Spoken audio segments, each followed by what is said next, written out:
Bienvenidos, mis queridos hermanos, a nuestra quinta lección que se denomina el pecado. Hoy vamos a tratar este tema tan importante para el entendimiento, para el conocimiento de los cristianos. Tenemos que saber, tenemos que entender lo que es el pecado. Nosotros leemos en la palabra de Dios que Dios creó el universo, creó la tierra, creó todas las cosas. Y cuando Dios creó, cada vez que creaba algo, Él decía, y vio Dios que era bueno, bueno en gran manera. Entonces, todo lo que Dios creó es bueno, ha sido bueno. Pero si nosotros miramos a nuestro alrededor, pues nos damos cuenta de que en el mundo no todo es bueno, de que hay muchas cosas que no son buenas, que son feas, que son malas, que son malvadas. Entonces, ¿cómo es que esto llegó a ser? ¿Cómo un mundo perfecto que Dios creó todo bueno? ¿Qué es lo que sucedió? Bueno, la respuesta precisamente a esto es el pecado.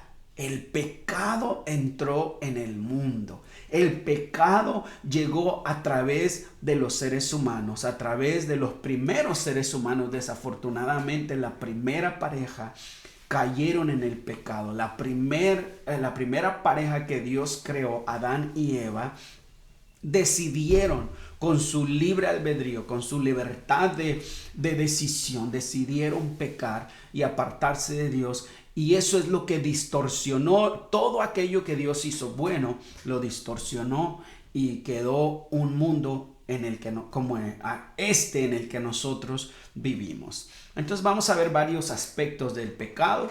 El primero es la realidad del pecado.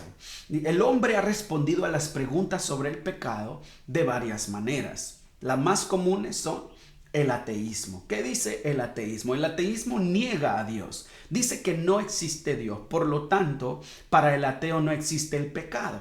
Porque el pecado estrictamente es faltar a Dios, hacer algo en contra de la ley de Dios. Por lo tanto, si no hay Dios, no existe pecado para el ateísmo. Esa es una de las corrientes de pensamiento que desafortunadamente hay en nuestros tiempos y siempre la han existido. El determinismo, ¿cómo ve al pecado? Bueno, el determinismo es una corriente de pensamiento que se originó a través de aquellos filósofos alemanes, europeos, ¿no? Que decía que el pecado es una ilusión, no es verdadero. El hombre no peca, o sea, el hombre no decide pecar. Para el determinismo, el libre albedrío no existe. Nosotros solamente respondemos a cosas predeterminadas en nosotros, a situaciones, a manera de cómo nosotros hemos sido criados, circunstancias y situaciones del medio ambiente que nos hacen tomar decisiones, pero no es que nosotros decidamos tomar esa decisión, si se puede decir de esa manera, sino más bien estamos predeterminados a hacerlo, de tal manera que dice que una persona que quizás, por ejemplo, ha sido criado en un cierto ambiente en donde hay una inclinación a tomar, por ejemplo, a emborracharse, bueno, esa persona va a hacerlo simplemente porque su ambiente así lo determina. Y sabemos que esto es completamente falso. El hedonismo es una palabra griega o que viene del griego que significa placer o búsqueda del placer. Es una filosofía también que se remonta a antes de Jesucristo que es una filosofía que dice que el fin de la vida es el placer. Así que no te limites a nada. Nada es pecado. Todo lo que te dé placer. Si te da placer darle un golpe a una persona, si te da placer robar, si te da placer mentir, si te da placer, si eso te hace sentir bien, entonces eso está bien para ti hacer. Y obviamente esto es completamente contrario a lo que dice la palabra de Dios. Entonces el hedonismo trata con el tema del pecado de una manera muy permisiva y prácticamente dice que no existe. La ciencia cristiana, en donde se encierran la nueva era, la nueva Acrópolis, el Hare Krishna y todas estas corrientes de religiones del lejano oriente, para ellos el pecado no existe tampoco, sino más bien el pecado, dice, no es algo positivo, sino algo negativo. O sea, para estas religiones, el pecado es simplemente la ausencia del bien. Cuando no hay bien, entonces se originan las cosas malas, pero las cosas malas en sí mismas no existen, sino que es que no hay cosas buenas y por lo tanto eximen al hombre de responsabilidad también. Eso también está mal.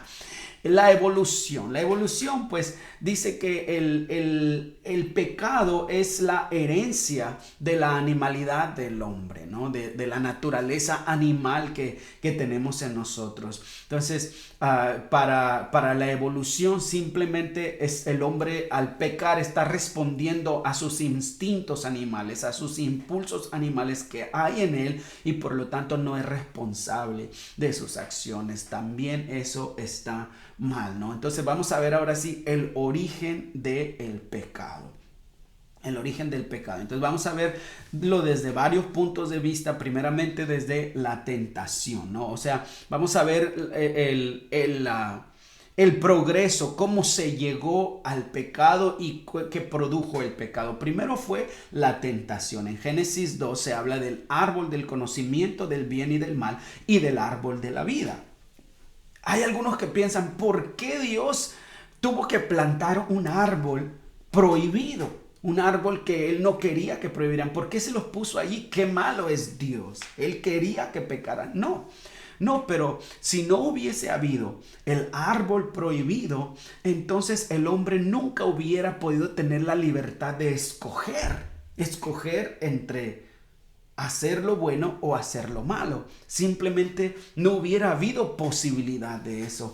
Pero Dios más bien en su infinito amor quiso compartir esa libertad que Él tiene de escoger, esa capacidad que Él tiene de escoger, quiso compartirla con nosotros. Por eso nos hizo seres responsables, por eso nos dio libre albedrío. Entonces, la tentación comenzó desde el momento en que Satanás, empleando a la serpiente, vino a engañar a Eva y a Adán. Entonces, allí entendemos nosotros que la tentación es esa oportunidad que se nos presenta de pecar y se nos engaña o pretende engañarnos. La tentación todavía no nos engaña, pero la tentación pretende engañarnos de que si pecamos, de que si hacemos lo malo, si desobedecemos a Dios, todo va a estar bien, ¿no? Pero si pecamos, bueno, entonces el pecado produce castigo en nosotros. El castigo por el pecado original, ¿cuál fue? Sufrimiento y dolor. Porque Dios los echó del huerto y les dijo que ahora la tierra ya no les iba a producir. Ahora tenían que sudar, dice, con el sudor de tu frente. Eso no quiere decir que Dios no quería que trabajaran. De hecho, Adán trabajaba en el huerto, pero trabajaba y no le producía dolor. Mucho menos sufrimiento, pero el sufrimiento vino para Eva también al tener los hijos también, etcétera. O sea, entró dolor, entró sufrimiento como castigo del pecado y al final el castigo final del pecado pues fue la muerte. Pero luego vino, también vino la culpabilidad, perdón, me pasé culpabilidad. La culpabilidad es lo inmediato, lo primero que se sintió en el momento de pecar. En el momento de que ellos pecaron se sintieron culpables. Por eso es que se tejieron hojas de higo o de higuera y se escondieron. Se escondieron, ¿por qué? Porque dice que se dieron cuenta de que estaban desnudos y se avergonzaron. Entonces, cuando nosotros pecamos, la consecuencia inmediata es la culpabilidad. Nos sentimos culpables, nos sentimos que tenemos que escondernos de Dios, ocultarnos, huir de la presencia de Dios, y luego viene el castigo. Pero no solamente eso, sino después del castigo Dios no nos deja allí. Después viene la redención. Después viene el perdón. Dios no quería permanecer todo el tiempo apartado del hombre. Dios quería volver a tener comunión, y entonces ahí viene el plan de redención del hombre, redimir al hombre, perdonar al hombre. Y desde el principio vemos nosotros un vislumbre del plan de redención desde el momento en el que Dios mató un animal inocente que no había pecado, ese animalito, y sacó la piel y los cubrió de pieles. Ese animal cubrió el pecado de Adán y Eva, la desnudez, la consecuencia de su pecado. El animal pagó por eso, o sea, el animal los cubrió. Y de allí es el germen de la redención que vendría en algún momento. Y entonces habla eso de que Dios es un Dios redentor, que Dios es un Dios que aunque el hombre ha pecado, Él siempre busca limpiarlo del pecado. Vamos a ver ahora como número 3 la naturaleza del pecado. O sea, ¿qué es el pecado en sí mismo? Bueno, el pecado se le describe de muchas maneras en el Antiguo Testamento. Por ejemplo, en la esfera de lo moral significa errar al blanco o desviarse del camino, ¿no? Ahí en Génesis 4:7 es donde este vocablo se emplea por primera vez. Y el pecado se personifica como una bestia salvaje, lista para arrojarse sobre todo aquel que le da oportunidad. Entró esa maldad, ese pecado que torció el corazón de Caín para matar a su hermano Abel, ¿no? En la esfera de la conducta fraternal, el pecado se da cuando nosotros tratamos mal a los demás. Cada vez que tú tratas mal a tu hermano, estás pecando contra él. En la esfera de la santidad es todo aquello fuera de la ley. Todo aquello que está fuera de la ley de Dios, entonces es pecado también. En la esfera de la verdad es todo aquel que está torcido o que está tergiversado. Todo aquello que es engaño, que es mentira, se convierte en pecado también, porque Dios es verdad. Dice, yo soy el camino, la verdad y la vida, dice Jesús. Entonces el pecado es todo lo que va, todo lo que es mentira. Por lo tanto, por eso es que Dios odia la mentira, porque la mentira es un pecado que va en contra de la misma esencia de lo que Dios es, porque dice, yo soy el camino, la verdad. Jesús es la verdad. Por eso tenemos que tener cuidado y no andar de mentirosos, porque cuando nosotros entramos en la mentira, nos desligamos de Dios. ¿Y a quién creen que nos unimos? Al padre de toda mentira, que es el diablo, que es Satanás. Lo que enseña el Nuevo Testamento. El Nuevo Testamento describe al pecado como lo siguiente. También lo describe como errar al blanco, la misma idea del Antiguo Testamento. Pero en el Antiguo Testamento también se nos habla de deuda, cuando dice perdona nuestras deudas, ¿no? Entonces, el pecado es una deuda ¿ante quién? Ante Dios, porque le debemos a Él obediencia. Entonces, cuando nosotros no lo obedecemos, estamos en deuda con Dios. También lo trata como desenfreno. El pecado es transgresión de la ley. La ley es un freno, es un límite que nos detiene.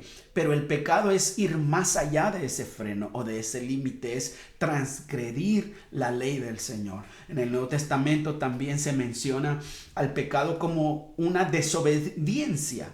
Y literalmente es oír impropiamente, es que oigas algo, pero que no le pongas atención a lo que tú escuchaste. También el pecado se ve como una transgresión, o sea, como pasar los límites, o como caída, o sea, que vas caminando y luego te caíste, no permaneciste en pie. Y otra de las cosas es derrota también. Cuando el pecado llega a nosotros, nos derrota. Estamos derrotados porque no nos mantuvimos firmes en la obediencia a Dios. También es visto como impiedad.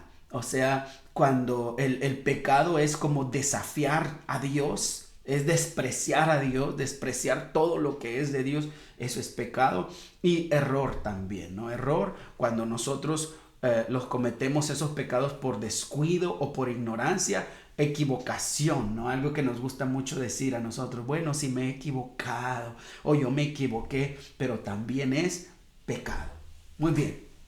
Número 4, las consecuencias del pecado. El pecado es un acto y también es un estado. O sea, el pecado es lo que yo hago cuando lo hago, pero también es el estado en el que me encuentro. Por eso cuando yo vivo continuamente haciendo pecado, se dice que mi estado es un estado de pecado. En calidad de rebelarse a las leyes de Dios es un acto de la voluntad del hombre. Como separación de Dios se convierte en un estado pecaminoso, porque vivo separado de Dios y ahí ya estoy en el estado de pecado. Y la consecuencia doble se produce. El pecador se acarrea el mal sobre sí por sus malas acciones y también incurre en culpabilidad delante de Dios. O sea, el pecado tiene doble consecuencia. Una doble consecuencia cuando yo peco, por decirlo así, si yo robo, la consecuencia es que me va a venir mal. Pero la otra consecuencia es que voy a estar en un estado negativo con Dios, en estado de pecado, ¿no? Entonces, hay varias cosas que suceden, pero una de ellas, vamos a ver varias de ellas. Primero, debilidad espiritual. ¿Por qué? Porque el pecado desde que entró en el mundo dañó la imagen divina. Aunque no se ha perdido por completo, la imagen divina de Dios en el hombre quedó gravemente dañada en el momento en que nosotros, que el primer hombre y la primera mujer pecaron. Esa imagen se dañó de tal manera que él ya no pudo tener 100% las capacidades y habilidades que él tenía antes de caer en el pecado. El hombre antes de caer en pecado tenía unas habilidades increíbles, semejantes a las de Dios. Tenía capacidades muy grandes, pero esa imagen se dañó y Jesucristo es el que vino a querer restaurar. Y ese es su propósito, restaurar la imagen de Dios en nosotros, dice la palabra de Dios, para que seamos creados a imagen de su Hijo Jesucristo. Amén. Entonces, ese pecado es el que nos trajo a nosotros ese daño espiritual y por lo tanto el pecado nos hace débiles espiritualmente, nos deja en desventaja, nos deja con conflicto interior, porque nosotros ya no tenemos esa capacidad de poder gobernar el alma, de poder realmente tomar buenas decisiones. Cuando un ser humano se encuentra en pecado, es como que es una caída constante, ¿no? Tú caes en pecado y ese pecado te hace débil y luego vas cayendo en más y más y más y más profundo en el pecado porque produce una debilidad espiritual. Luego, otra consecuencia del pecado o lo que produce es el castigo positivo, ¿no? O sea, Dios castiga el pecado. Desde el momento en que Adán y Eva pecaron, ¿qué pasó? Ellos los echaron.